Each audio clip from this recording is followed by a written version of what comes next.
मुगल साम्राज्य की स्थापना 1526 में भारत में हुई। यह शासन लगभग 1857 तक भारत में चला। मुगल साम्राज्य का संस्थापक बाबर था।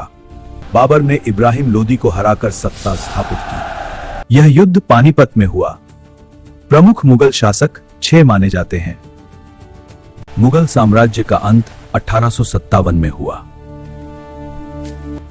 अंतिम मुगल शासक बहादुर शाह जफर था। बाबर का जन्म 14 फरवरी 1483 में हुआ। 1494 में बाबर फरगना का शासक बना। उस समय बाबर की आयु केवल 11 वर्ष थी। बाबर की आत्मकथा तुजुके बाबरी, इसे बाबरनामा भी कहा जाता है। यह तुर्की भाषा में लिखी गई थी। 1497 में उसने पहली बार समरकंद जीता, लेकिन जल्द ही समरकंद उसके हाथ से निकल गया। उज्बेक शासक शैबानी खान से बाबर पराजित हुआ। 1504 में बाबर ने काबुल पर अधिकार किया। भारत की अपार संपत्ति ने बाबर को आकर्षित किया। दिल्ली सल्तनत उस समय कमजोर हो चुकी थी।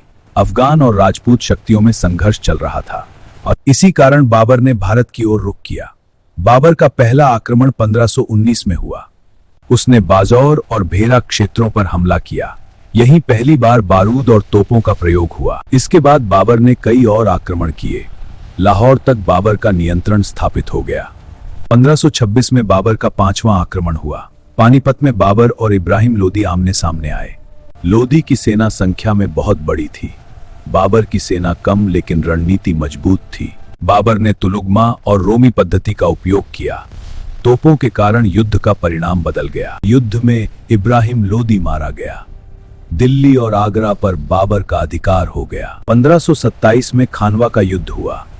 यह युद्ध बाबर और राणा सांगा के बीच हुआ। इस युद्ध में भी बाबर विजयी रहा। 1528 में चंदेरी का युद्ध लड़ा गया। इसमें मेदिनी राय पराजित हुआ। 1529 में घाघरा का युद्ध हुआ।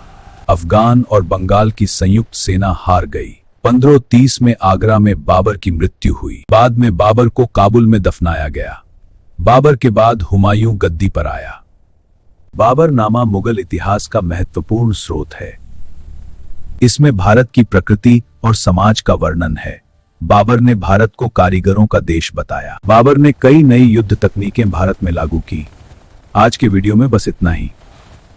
अगर वीडियो अच्छा लगा हो तो चैनल को सब्सक्राइब करें, वीडियो को लाइक करें और अपने दोस्तों के साथ शेयर करें। धन्यवाद।